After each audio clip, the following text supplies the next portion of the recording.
대한민국의 정의로운 의인을 찾습니다. 명예전당 100인의 의인전 시작해보겠습니다. 그동안 우리가 녹화한 프로그램을 좀 찬찬히 복기해보면서 이런 일이 있었지 생각을 해볼 기회가 있었거든요. 가장 많은 안전사고가 일어났던 곳이 도로더라고요. 왜냐하면 도로란 곳이 가고 싶은 곳을 가게 해주는 고마운 그런 길이면서도 차들이 있는 곳이잖아요. 맞아요. 그러다 보니까 사고가 무척 많이 나죠. 그래서 사고가 있는 곳에 의인이 필요해지는 것이겠고요. 그동안 우리 명예전당에서 만난 도로에서 만난 의인들 총 몇 분이셨습니까? 총 명수요. 네. 지금 자막으로 확인하세요. 자막으로 나가고 있을 겁니다. 딱 정확하게. 저는 알지만 숫자로 글자로 보여드리면 더 정확하게 지잖아요. 지금 자막으로 나가고 있는 거 맞나요? 맞아요? 맞죠? 맞겠죠? 근데 제가 이 도로를 언급한 이유가 뭐냐면은 다양한 의인분들이 각자의 방식으로 요 구조자에게 도움을 주셨거든요. 그래서 오늘은 좀 도로 위의 의인분들을 모아서 우리가 한번 살펴보면 어떨까라는 생각이 들었어요. 과연 어떤 의인분들이 영상을 통해서 우리와 인사를 하시게 될지 바로 만나보도록 하겠습니다. 첫 번째 의인은 지난 여름 국도에서 만나볼 수 있었습니다. 영상 보시죠. 오, 익숙한 앵글이라고 생각했는데 앞차가 좀 이상해요? 네, 위태위태하게 차선을 넘나들고 있네요. 일부러 막는 건 아닐 테고요. 행복신고일입니다. 운전하면서 막 왔다 갔다 하면서 보니까 뭐 음주운전 크게 의심되거든요. 좀 아프신가 했더니 음주운전이구나.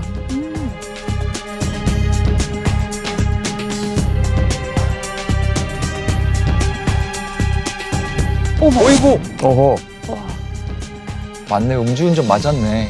앞에 딱 막아선 차가 있었어요. 네. 그래요? 까만색 차주분도 좀 보이고요. 네, 그러네요. 흰색 차도 바로 도와주러 오고요. 추격을 하면서 출동하는 경찰차와 함께 실시간 위치 공유를 하였고요. 그래서 제가 추격을 하지 않으면은 이제 그 위치를 놓쳐가지고 잡을 수 없는 상황이 될까봐. 저 까만 차가. 네. 저 까만 차주분은 익명이시라고 그러고요. 최초에 신고를 하신 분은 육아휴직 중인 경찰관이셨대요. 자랑스러운 후배분 한번 칭찬 좀 해주세요. 너무 멋있잖아요.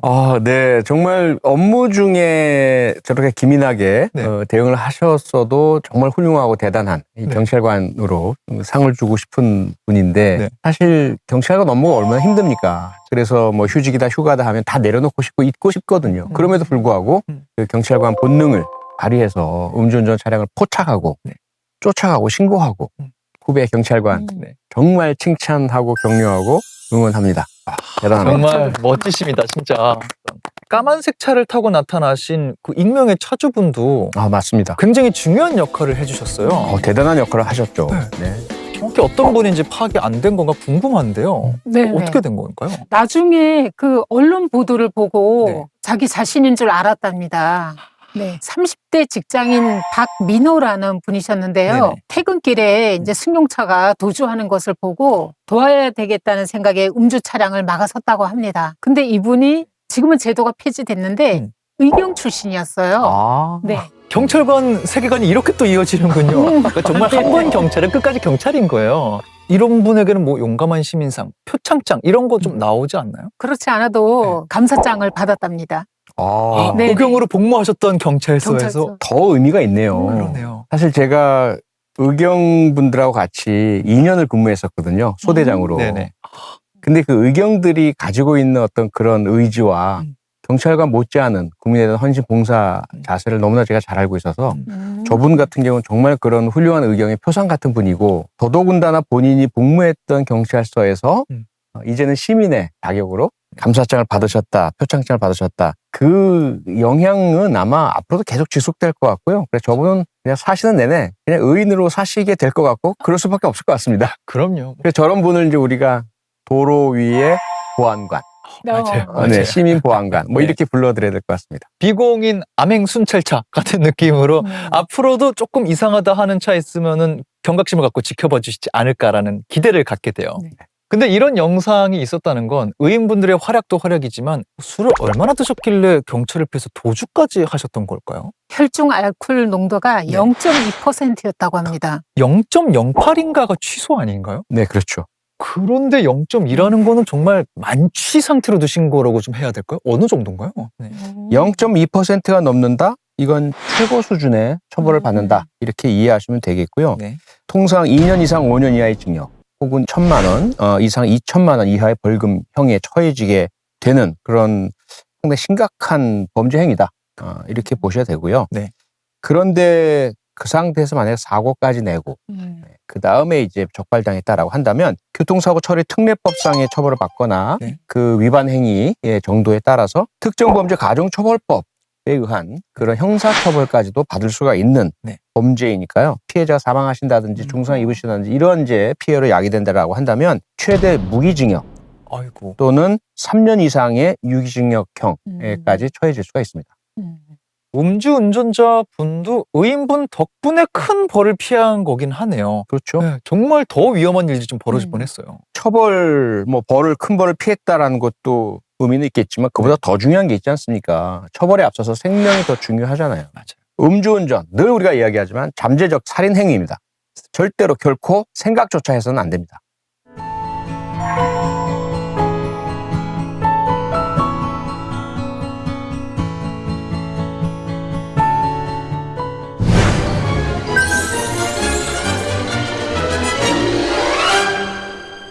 이어서 만나볼 두 번째 의인, 역시 음주운전 검거를 도와주신 분인데요. 이번엔 부산으로 가보겠습니다.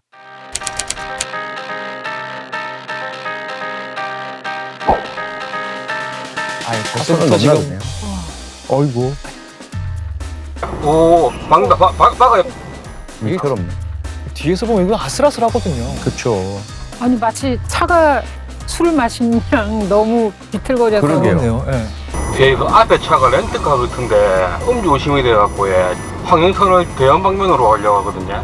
택시 기사님이 신고를 하셨다고 그러고요. 예, 저는 택시 기사고 혹시나 경찰차 보이면은 깜빡이 켤게요. 깜빡이를 킨다는 게 어떤 신호 같은 건가 보네요. 그렇죠. 도로에 차량이 많으니까 네. 그중에 어떤 차량인지 모를 테니까요. 노련하게 협조를 해주시는 네. 분이에요. 특히 라이트 꺼진 차 아니면 차선을 비틀비틀하게 운행하는 차 이런 차들 보면은 제가 대부분 웬만하면 사고 예방 차원에서 신고를 하거든요. 프로파일링을 하시네요. 그러네요. 예. 이야, 이게 보이는구나 진짜로.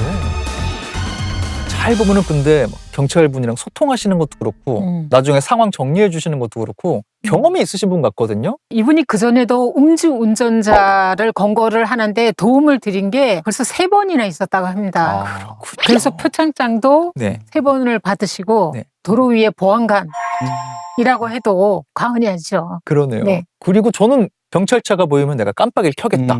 네네. 이게 실제로 좀 도움이 되는 내용들인 거죠. 굉장히 도움이 되죠.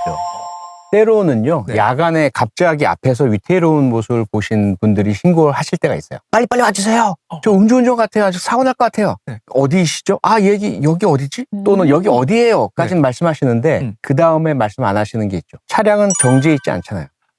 계속 이동. 어느 방향인지를 얘기해줘야 되죠. 네. 지금 어느 위치, 어느 교각이, 어느 도로상에 네. 우측으로 어느 방향으로 진행하고 있습니다. 네. 변경되면 또 연락해서 방향이 이렇게 전환되었습니다. 네. 그러면 경찰이 추적을 할 때 향해서 목적지를 설정해서 가야 차단하고 추적하고 전략을 세울 수가 있잖아요. 네네. 근데 저 택시기사님께서는 너무나 침착하게 네. 네네. 어떠한 형태의 색깔의 차량이다. 어디에서 어느 방향으로 가고 있다. 그리고 추적하고 있는 나는 어떤 사람이고 나는 어떤 차량 택시이고 내가 어떤 표시를 하겠다. 비상등을 켜겠다. 네네. 경찰관들은 너무 고맙고 편하고 쉬운 거죠. 정말 잘하셨다라고 볼 수 있고요. 네네. 또 하나 시간이 더 지체되었다라고 한다면 사고 유발 가능성도 높겠고 경찰의 추격도 그만큼 더 어려워졌을 테죠. 아주 신속한 신고도 매우 잘하신 거다라고 말씀드릴 수 있습니다. 정말 수많은 택시기사분들이 도로 위에 엄청난 지식을 축적하고 계시잖아요. 그렇죠. 이렇게 유사시에 정말 안전을 지키는 천병 역할을 해주시는 거는 정말 감사한 일인 것 같다는 생각이 들어요. 그럼요. 혹시 명의전당 MC 이승국님. 네. 대한민국에 등록된 택시 대수가 몇 대인지 아시나요? 대한민국에 등록된 택시 기수만 딱 말씀드리는 네. 거죠. 버스 이런 거 아니고요. 대충 택시만요. 택시만 정확하게. 네. 모범 택시 포함할까요? 아니면 정확하게 말씀해서 어디까지 알겠습니다. 포함할까요? 아니 혹시 뭐 시간 끄는 거 지금 자막으로 만나보세요. 아래로 나가고 있을 겁니다. 네, 24만 대가 넘습니다. 24만 대가 있어요. 네. 그러니까 24만 대가 저 네. 기사님처럼 도로 위 보안관 역할을 해주고 계신다면 얼마나 든든할까요? 그러네요. 택시 기사님들 중에는 그런 분들이 꽤 계시고요. 맞아요. 그분들 덕에 우리 도로가 상당히 안전하다 이렇게 말씀드릴 수가 있습니다. 네. 영상의 음주운전자분 얘기도 좀 하고 싶어요. 좀 어떤 분인지 파악은 됐나요? 네, 20대 청년이었고요. 최초 신고가 된 게 새벽 1시 51분쯤이었거든요. 부산에 놀러 왔다가 좀 늦게까지 술을 마시고 네. 운전대를 잡지 않았나 네. 그렇게 추정이 되고요. 네. 검거 당시 혈중 알코올 농도가 0.139%가 나왔습니다. 여기도 엄청 높게 나왔네요. 예, 당연히 면허 취소죠. 그렇네요. 이제 여름 휴가철 많은 분들 휴가 가실 텐데요. 안전에는 휴가가 없다는 점 우리 모두 기억하면 좋을 것 같습니다. 오, 막아요.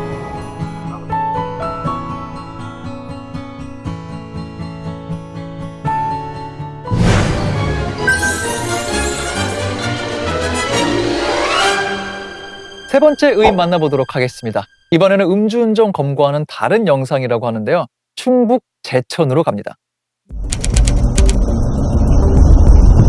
그냥 도심의 모습. 어이구.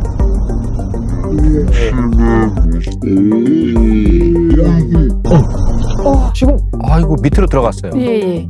아래서 못 나오신 거죠? 예. 이야. 사람들이 막 달려가는데 그러고요. 어, 이야, 자동차를 지금 들어가지고 아래서 저렇게 완전 기적이 발생했네요. 안에 택시 밑에 이제 사람이 깔려 있는 상태였어요. 그래서 누가 뭐라 할 것도 없이 그냥 사람이 깔렸다 얘기 한마디에 다 나와갖고 이제 차를 먼저 옮겨야겠다는 생각에 차를 옮겨서 이건 도심이라 다행이었네. 네, 그렇네요. 그래도 아주 큰 부상은 다행히 피하신 것 같아요. 네. 정말 감사하죠. 큰 사고 났는데 다 달려오셔가지고 차 들어주시고 되게 감사하죠. 아이고. 정말 큰일 날 뻔했어요. 일단 제천 시민분들께 박수 한번 드릴까요? 네. 다 같이 하신 거예요, 저거. 조금만 더 지체됐으면 어떤 일이 벌어졌을지 모르는 거거든요. 저 정도면 정말 중상이었을 것 같은데 그렇죠. 정말 다행스러운 거는 그래도 경미한 철가상 정도만 입어서 네. 정말 다행입니다. 게다가요. 네. 네. 저분들이 저기서 그친 게 아니고요. 네. 도로였지 않습니까? 네. 네. 도로에서 늘 우리가 우려하는 것이 2차 사고잖아요. 맞아요. 갑자기 위기 상황을 보고 전부 달려오셔서 네. 도와주신 것은 물론이거니와 네. 각자 역할 분담을 해서 2차 사고 방지, 교통 정리까지 해주셨다는 거죠. 너무 정말 감사하네. 대단하신 분들이라고 생각됩니다. 저 알았네요. 저분들 명예전당 시청자들이시네요. 지금 우리가 하는 거 보고서 도상훈련 하시다가 지금 이거구나 하시는 거네요. 각자 하시다가 우연하게 동시에 네. 참 이런 얘기를 할 때마다 다시 한번 우리 국민들도 우리 시민분들에 대한 따뜻한 마음을 얻게 되는 것 같아요. 그나저나 좀 그 생각은 들더라고요. 사고 난 곳이 신호등이 없는 교차로 같아 보였거든요. 네. 저런 곳에서 아무래도 좀 사고가 많이 나죠. 그래서 네. 정말 신호등 없는 교차로는 무조건 서행, 무조건 양보해 주셔야 하는 거죠. 저도 가끔 운전하다 헷갈리는 순간이 있거든요. 내가 양보를 해줘야 되나 양보를 받아야 되나 우선순위가 좀 있지 않나요? 저런 순간에는. 말씀드리기 전에 명의전당 MC 이승국 씨께서 질문을 드리자면 네.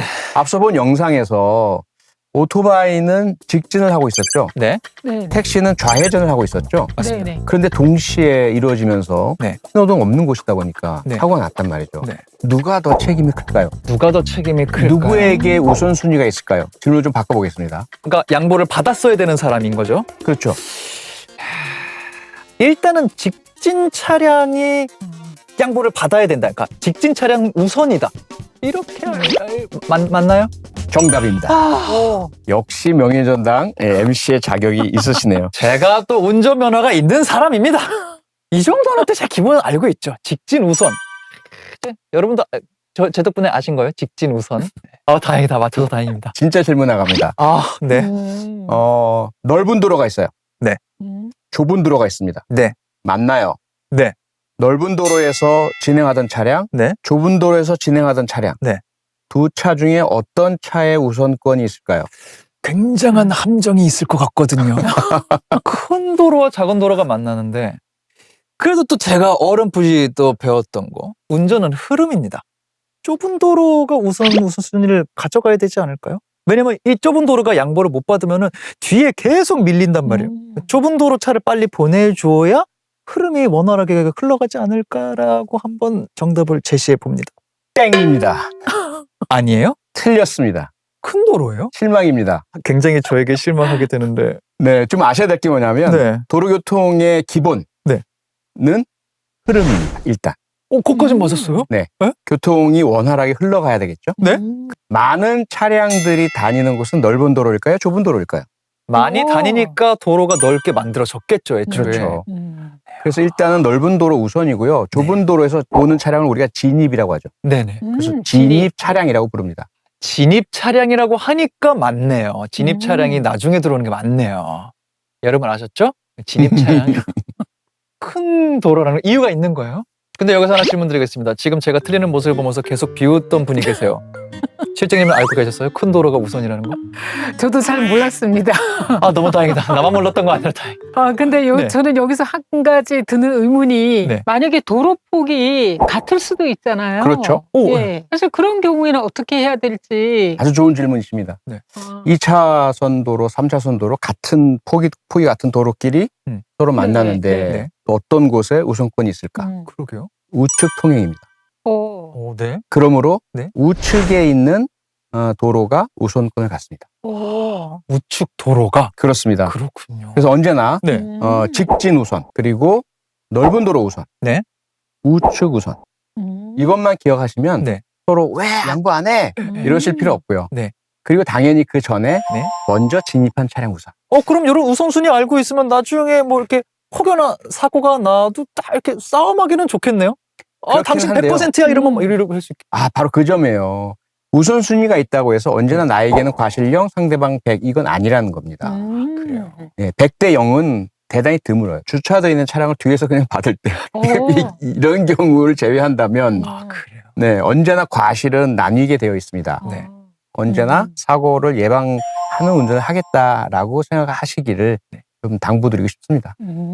신호등이 없는 교차로에서는 일단 서행하고요. 주변을 살피며 안전운전을 하시면 좋겠습니다.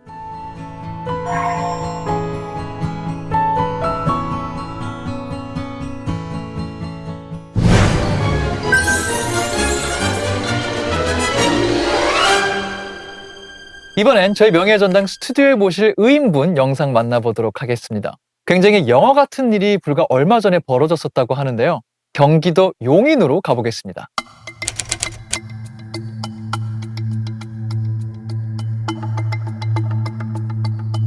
꽉 찼네요, 사람. 네. 지금 갑자기 네. 갑자기 주저앉았어요. 네. 그냥 혼자 쓰러졌네요. 기사님이 뒤에 확인하셨거든요. 네네. 일단 정차하셨고요. 네. 오후 시간대인데 일단 바로 뒤로 가보세요. 야, 이게 승객들도 많은 상황이라 심지어 한국분이 또 아니셨군요. 당국대 앞이라 학생들도 많고 또 유학생들도 꽤 있고 하니까요.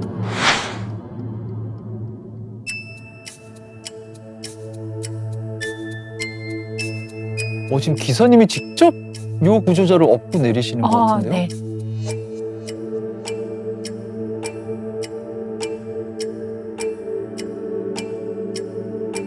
와. 옆에 친구분이 지금 같이 가시는 것 같고요. 바로 그냥 병원으로 들어가네, 어디 건물로. 다행히 근처에 갈 수 있는 병원이 있었나 봐요. 네. 동네 내과로. 내과로? 그렇죠. 어디라도 일단은 가는 게 중요하니까요.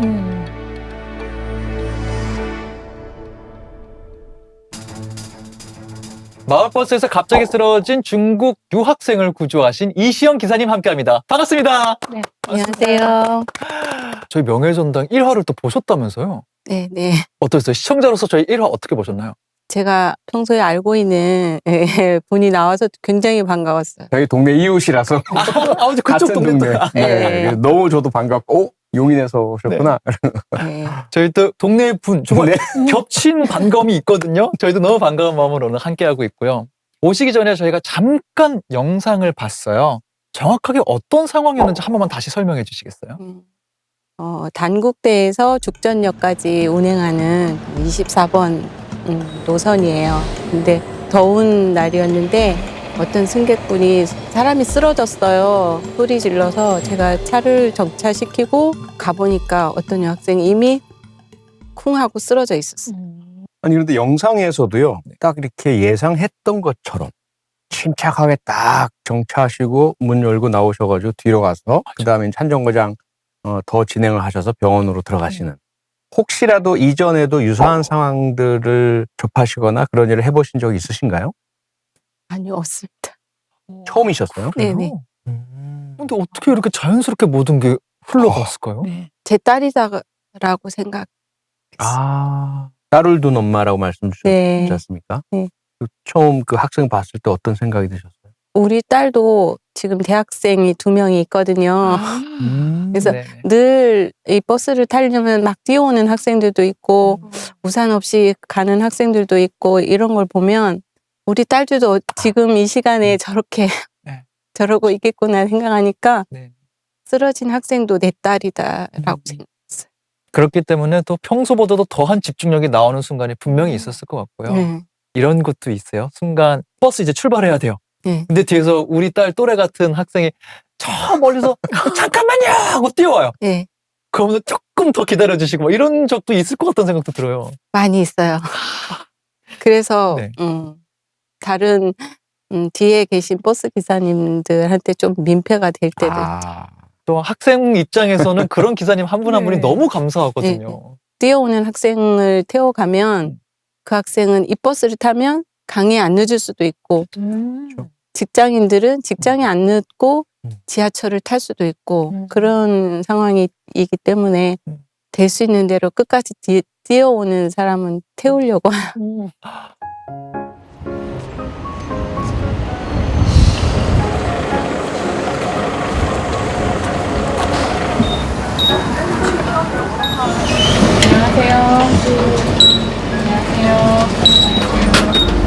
안녕하세요. 안녕하세요. 안녕하세요. 잘 잡으세요.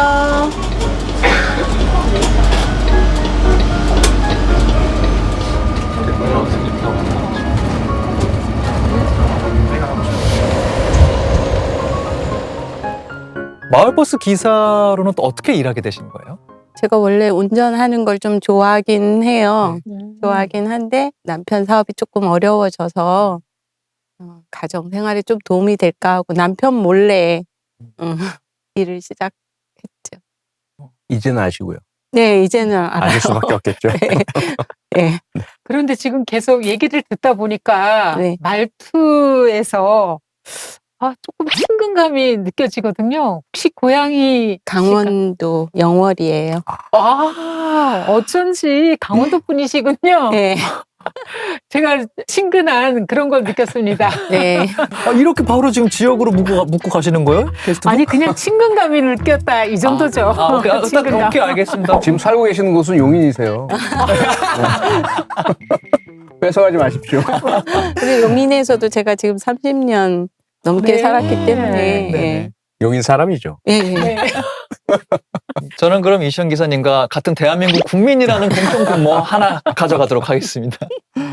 이 상황 조금만 더 여쭤보고 싶은 게 위급 상황이 좀 발생했습니다. 젊은 분들도 많았고요. 네. 남학생으로 보이는 분도 꽤 있었거든요. 네네. 근데 기사님이 직접 학생을 업고 병원으로 들어가셨어요. 네네. 어떻게 그런 또 결정을 하셨는지 좀 궁금하더라고요. 요즘 세태들이 좀 그렇잖아요. 남학생들이 있긴 있었지만 마음은 도와주고 싶은데 잘 못한 것 같아요. 그래서 말로 뭐 119를 부를까요? 뭐 다들 뒤에서 말씀해 주셨고 또 영상에 보시면 어떤 중년 남자분이 계세요. 네. 그분이 적극적으로 많이 도와주셨어요.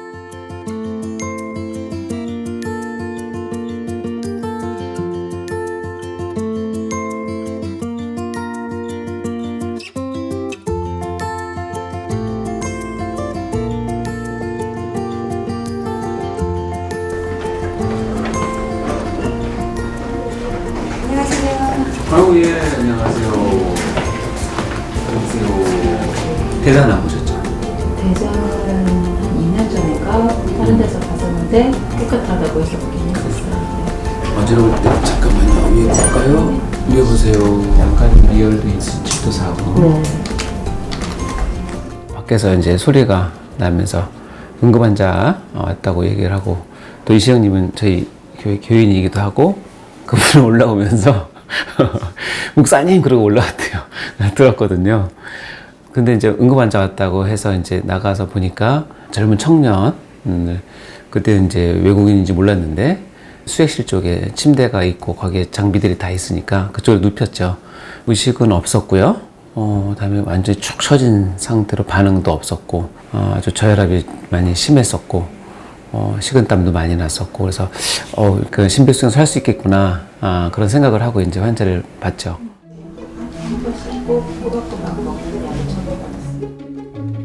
이재훈 원장님 오셨습니다. 반갑습니다. 네, 반갑습니다. 반갑습니다. 당시 상황 어떻게 좀 기억하시는지 궁금해요. 어떤 이유인지 모르지만 쇼기 왔겠다 싶었고요. 머리 쪽으로 혈액이 잘 갈 수 있게 다리를 좀 거상을 하고 침대에 눕혀놓고 수액을 주면서 저희들이 혈압, 당, 그다음에 심전도를 체크를 했는데 그 상태에서는 조금만 더 지켜봐도 되겠다 싶어서 한 10분, 15분 지나서 조금씩 움직이기 시작했고 한 30분 넘어서는 이제 말을 좀 하기 시작하더라고요. 같이 온 또 친구가 중국 친구인데 그 친구가 떠듬떠듬 얘기를 하기를 며칠 전에 치과 치료를 받아서 아마도 식사를 잘 못하는 상황에서 몸이 많이 힘들었던지 그것 때문에 아마 혈압이 떨어지면서 쇼크가 오지 않았나 그런 상황이었습니다. 근데 만약에 이시영 기사님께서 빠르게 그 학생분을 병원으로 데리고 오지 않았다면 혹시 어떻게 좀 상태가 악화될 수 있었을지 상상이 좀 되셨나요? 아시겠지만 그 당시는 이게 의료계가 좀 어려운 상황이라 응급실 가기가 쉽지 않은 상황이었거든요. 근데 그 친구를 만약에 구급차에 실어서 여기저기 다니다 보면 아마도 더 쇼크가 심해져서 심장마비나 호흡곤란 같은 게 와서 이제 위험하지 않았을까 이런 생각이 들었고요. 가장 짧은 시간 내에 그래도 저희가 도움을 줄 수 있는 곳에 이렇게 데리고 왔다는 것이 그 친구한테는 굉장히 큰 행운이었고 기사님한테는 대단한 판단력이었다고 생각을 하고요. 다행히 저희가 할 수 있는 범위 내에서 해드렸는데 반응이 있어서 저도 너무 감사하게 생각하고 있습니다. 그런데 이렇게 정말 적절한 빠른 대처를 하실 수 있었던 이유 중에 제가 가만 보니까 영상에서도 그렇고 환자를 업고 들어오면서 목사님 이렇게 불렀다고 하시거든요. 아니 의사 선생님 이래야지 목사님 이래 오셨다는 것은 뭔가 두 분 사이에 이미 내가 가면 도움을 받을 수 있다 확신을 갖고 계셨던 것 같은데 맞습니까? 네, 맞습니다. 어떻게 해서 그런 제가 그날도 이렇게 불렀던 것 같아요. 이재훈 목사님 불러주세요. 아예 성함까지다. 원장님이 아니라 이재훈 목사님 불러주세요. 이재훈 목사님 불러주세요. 저는 얼마나 놀랐겠습니까? 교회에서 호출한 온 줄 아셨겠어요. 제가 평소에도 의사로서도 굉장히 신뢰하는 분이었고 또 그런 분이 목사님이 되셨으니 얼마나 양심적으로 잘 치료를 하실까. 저분이면 살릴 거라고 생각했기 때문에 아무 생각 없이 그냥 갔던 거. 아까 이렇게 원장님 말씀하실 때 이렇게 집사님, 이렇게 교인분, 신도 뭐 이렇게 말씀하시길래 무슨 말씀이지? 했는데 이게 정말 목사님이시면서도 원장님이신 것도 맞는 거죠? 네, 맞습니다. 특별한 관계에서 오는 신뢰가 위기 상황에 빛을 발했던 것 같다는 생각이 들어요. 내치실 수가 없었겠죠. 거부할 수 없는 그걸 다 알고 계셨고. 평소에 이재훈 목사님은 어떤 분이고 이시영 성도님은 어떤 분인지 서로 칭찬 타임 살짝 갖자고 하면은 어떻게 좀 말씀해주고 싶으세요, 서로를? 리사님은 제가 여기 작년에 제가 교회에서 가르치고 있는 강좌가 있는데요. 부군하고 같이 오셔서 1년 동안 수강을 했어요. 근데 너무 성실하게 잘 하셨고, 그리고 특별하게 배려심이 너무 좋았던 걸로 기억을 하고 있고요. 외유내강이라고 할까요? 그 순간순간에 결단력 있는 분들은 대단히 힘이 있으신 것 같더라고요. 안에 있는 그런 어떤 따뜻한 것들이 있었는데 진료비를 이렇게 또 대신 내시고 가셨다라고 하시더라고요. 요즘 세상에 좀 듣기가 어려운 부분인데. 감사합니다. 저는 저희 남편이 좀 많이 몸이 아팠을 때 병원을 찾아갔는데 이것저것 진료를 다 하셨는데 아무래도 이거는 병원에서 할 수 있는 그 부분이 아닌 것 같다. 그러면서 얘기를 해주셨어요. 정확하게. 그래서 의사로서 능력이 있으신 분이시구나. 그렇게 생각을 하고 있었기 때문에 그날도 제가 뭐 다른 데 갈까? 큰 병원을 갈까? 그런 생각 안 하고 갈 수 있었던 것 같아요. 이런 경험을 직접 하셨기 때문에 네. 바로 또 떠올리신 게 아닌가라는 생각이 네, 들고요. 학생분에게 도움을 먼저 주신 다음에 금전적인 도움까지, 이 진료비까지 좀 결제를 해주셨다고 말씀을 해주셨어요. 네. 이건 또 어떤 마음에서 그렇게 결심을 하신 건가요? 일단 학생이고 중국 유학생이고 하니까 또 제가 제 차에서 일어난 일이고 하니까 중국 유학생이라서 한국말도 또 많이 서툴었다 그랬잖아요. 네. 근데 혹시 나중에 그 유학생한테 연락이 왔었나요? 네네네 왔습니다. 쓰러진 친구가 너무 당황해서 한마디도 못 하더라고요. 네. 근데 가끔 이렇게 떠듬떠듬하고 알아듣기도 하고 하는 그 정도는 되는데 그날은 정말 너무 무섭고 당황해서 한마디도 못 했다고 그날 저녁 때 문자가 왔더라고요. 예.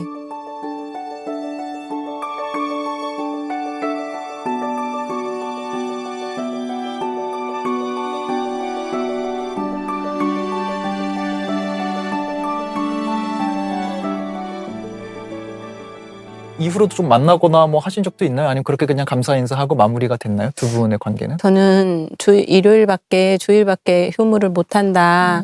그리로 오면 만날 수 있다 그러니까 바로 올 수 있다고. 그래서 여러 가지 선물하고 병원비를 딱 예쁜 꽃봉투에다 넣어갖고 왔더라고요. 네. 그때 봤을 때는 한국말을 전혀 못했기 때문에 제가 또 잘못 전달이 되면 안 되니까 제가 잘 아는 지인분 중에 대만 언니가 있거든요. 그러니까 그분을 불러서 통역을 좀 해달라고 했더니 그 언니가 와서 병원비는 꼭 받아야 된다. 중국 사람들은 자기의 생명값 병원비를 꼭 자기가 내야 되는 그런 풍속이 있다. 안 받으면 안 된다. 그래서 제가 받았죠. 대단하신 경험을 하신 것 같아요. 그 이후에도 버스도 타기도 했고. 그 학생이요? 그 버스요. 예. 알아보던 거에 타자마자? 네네네. 저는 막 학생들이 엄청 많이 타요. 저 뒤에 와서 이렇게 어깨를 막 살짝 만지더라고요. 그래서 이렇게 보니까 그 아팠던 학생도 한번 타고 그 친구도 한번 타고 차에서 사진도 찍고 그랬어요. 그 후에 벌어진 일까지 굉장히 뭉클함의 연속이네요. 그러네요. 감동이네요. 네. 제가 그날도 물론 학생들한테 동의를 구하고 미안하고 기다려줘서 고맙다. 우리 다 같이 살린 일이다. 한 일이다. 그렇게 얘기를 했거든요. 근데 그 학생들도 그 학생이 어떻게 됐는지 궁금할 거 아니에요. 잘 치료받고 잘 귀가했다고 연락을 받았다고. 그날 버스에 같이 탔던 학생들이 다 같이 살린 거예요. 홍금기도 받으셨다고 하는데 네. 실제 받으신 거예요? 그 기? 예. 오른손이 한 일을 왼손이 모르게 하라. 그 말씀이 생각나서 그 일을 저희 남편이나 아이들한테도 한 2주 정도 얘기를 안 했거든요.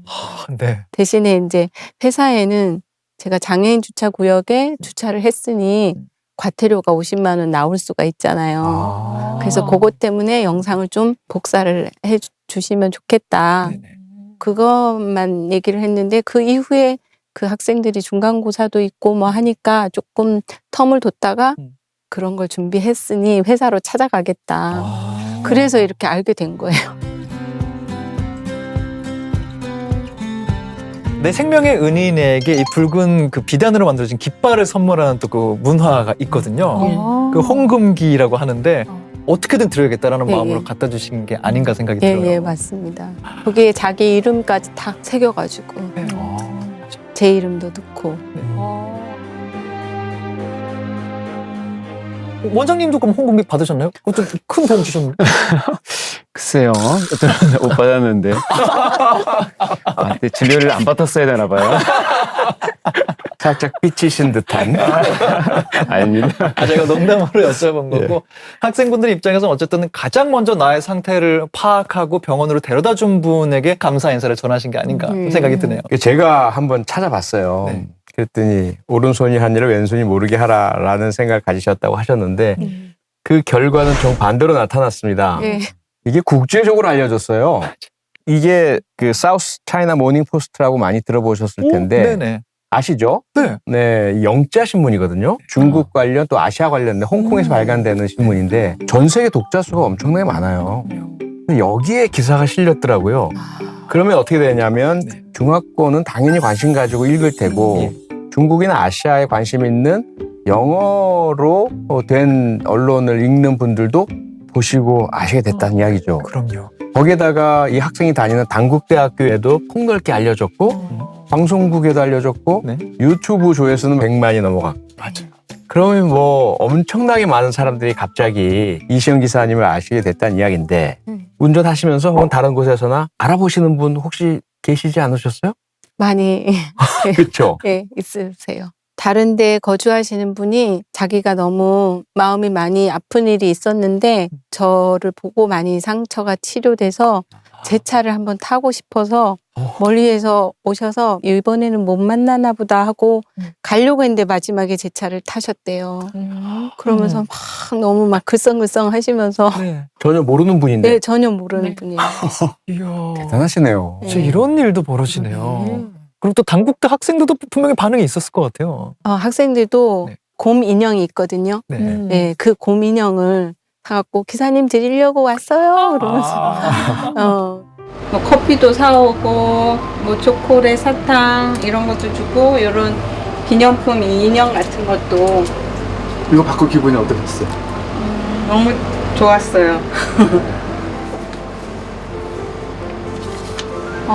2년 전에 자기가 길에서 쓰러졌는데 세상이 아무도 안 도와줘서 세상이 너무 차갑다고 생각했는데 이번 저의 일을 통해서 자기 상처가 치유됐다고 자기도 남을 돕는 사람이 되겠다고 자기 상처가 치유가 됐다는 말에 제가 좀 마음이 울컥했어요. 너무 감사하죠.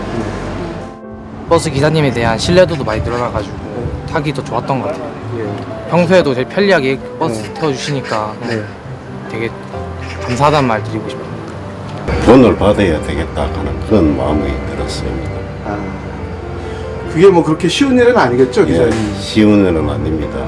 결국은 쉬운 일은 아닙니다.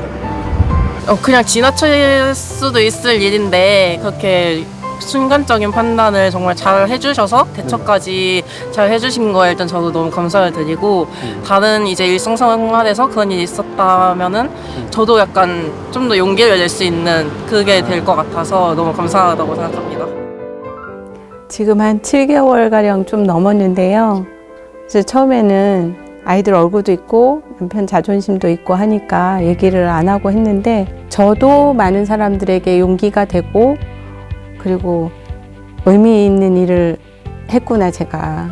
만약에 뭐 마을버스 안 했으면 중국 유학생을 구할 일도 없었고 또 저 때문에 마음의 상처가 위로를 받았다고 하는 분들도 많고 제가 댓글을 일일이 다 정말 읽어봤거든요. 그 댓글 읽으면서 제가 또 감동받고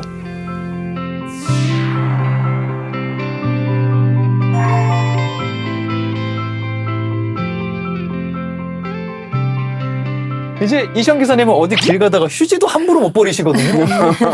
단 한 개도 이제 허튼 생각을 하시면 안 될 가능성이 있어요. 아니 의인이 휴지를 버리다니.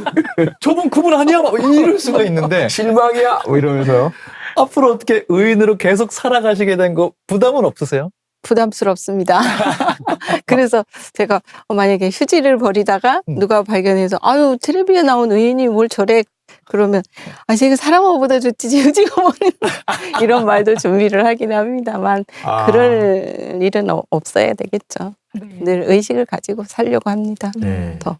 이 자리에 오신 김에 기회가 닿아서 제가 평상시에 꼭 여쭤보고 싶었던 질문이 있었거든요. 네. 처우가 매우 열악하다라는 이야기를 계속 들었어요. 네네. 실제로 기사님의 근무 환경 처우 어떠십니까? 저렇게 큰 버스를 운전하니까 월급을 많이 받을 것이다 이렇게 생각하시는 분들이 많아요. 저희가 최저시급을 받아요. 운전면허를 따려면 한 80만 원에서 100만 원 정도 소요가 되고 한 번에 딴다고 해도 네. 노동량은 다른 데 비해서 조금 더 많고 처우가 굉장히 좋지는 않은 것 같아요. 시급 얘기만 들어도 우리가 생각한 거랑 많이 다르구나. 한 번에 좀 와닿는 게 있는 것 같고요. 또 일반적으로 오해하시는 거와 달리 또 이런 어려움도 있습니다 하는 부분도 또 있을까요? 너무 쉬는 시간이 너무 없어요. 저희가 운전을 마을버스이기 때문에 취약계층, 학생들, 어린이들 이런 분들이 많이 타시거든요. 그다음에 배차 간격도 너무 짧아서 출퇴근 시간 때는 정말 화장실도 못 가고 바로 출발해야 되는 경우가 많아요. 이번 정류장은 죽전역 수지였습니다. 죽전 이동 행정복지센터 신속히 사우스. 그 식사도 차에서 그냥 먹어야 되고.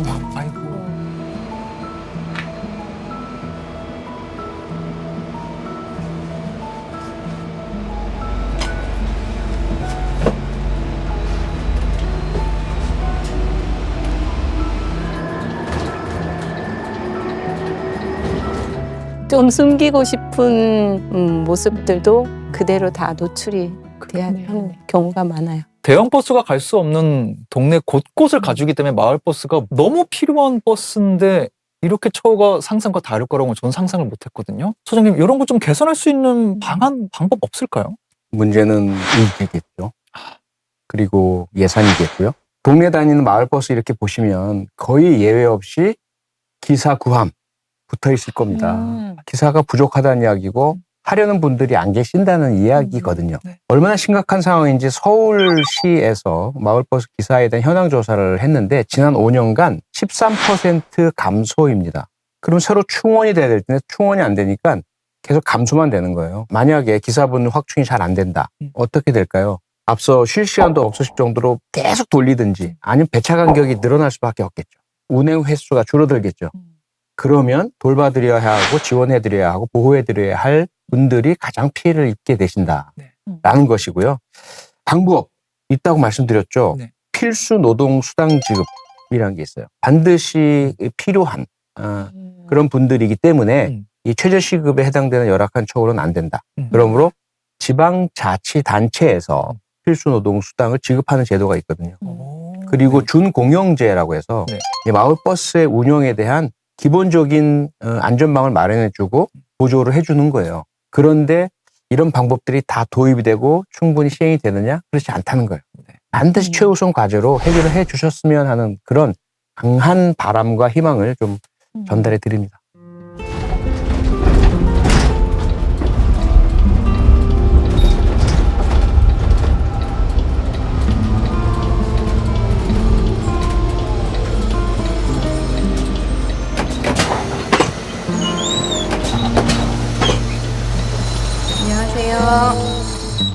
마을버스 일이라는 게 최저시급을 받는 일이고 여자가 하기에는 아직도 좀 취약한 계층이기 때문에 이 일을 이렇게 하면서 보니까 저 같은 나이대에 여자분들이 어디 가서 일을 하긴 해야 되고 돈을 벌어야 되는데 제가 이렇게 하는 걸 보면 용기를 얻어서 나도 한번 해볼까?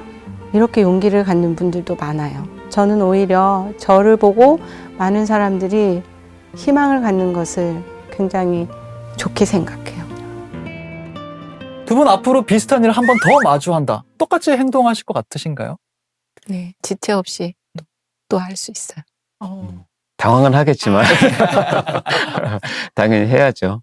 그래서 어쨌든 제가 이런 일에 일단 쓰임 받았다는 게 너무나 감사했고요. 내 의사로서의 일을 한 지가 이제 한 25년 넘게 됐는데 가장 기억에 남는 일이기도 했고 지사님께서 이렇게 귀한 판단과 그리고 배려를 가지고 한 그 과정을 보면서 저도 좀 더 진료에 성실히 잘 임해야겠고 그런 분들이 왔을 때 최선을 다하겠다는 생각을 많이 하게 되는 계기가 되었습니다.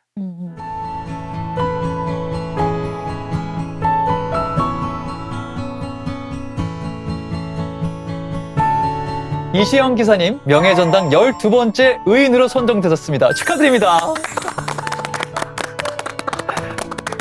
어제도 생각했지만 제가 여기에 올 만한 일은 아니다.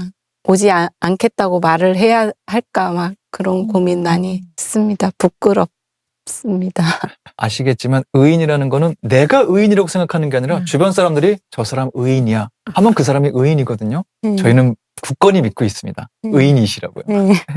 감사합니다. 찬조 출연한 것도 큰 영광으로 생각하고 12번째인데 저는 12-1로 해서 네, 그냥 살짝 껴넣기 있습니다. 번호 같습니다. 저희 동네 이웃분이 오셔서 저는 무척 감격. 마치 제가 같은 12-2가 된 것 같은 그런 느낌인데요. 의인 소감 여쭤보니까 저는 여기에 아무리 생각해봐도 올 사람이 아니고 그래서 거절할까 생각했다고 말씀하시는 또 그게 우리가 봤지만 언제나 나타나는 변함없는 징표 아닙니까? 맞습니다. 나오신 분들은 항상 그 말씀 하셨어요. 항상 그 말씀 하시잖아요. 그래서 우리를 더 부끄럽게 만들어주시는. 여기서 그래서 꼭 지난번에 드렸던 호소를 다시 드리면 이 방송을 보고 계신 의인 여러분 혹은 잠재적 의인 여러분, 의인을 알고 계시는 분들 꼭 나오셔서 이렇게 선한 영향력 베풀어 주시고 대한민국 이렇게 살만한 곳이다. 우리 곁에 이런 분들 계시다. 저희들의 요청에 응해 주시고 나와주셨으면 하는 그런 바람을 다시 한번 말씀드리고 나와주셔서 정말 고맙습니다. 네.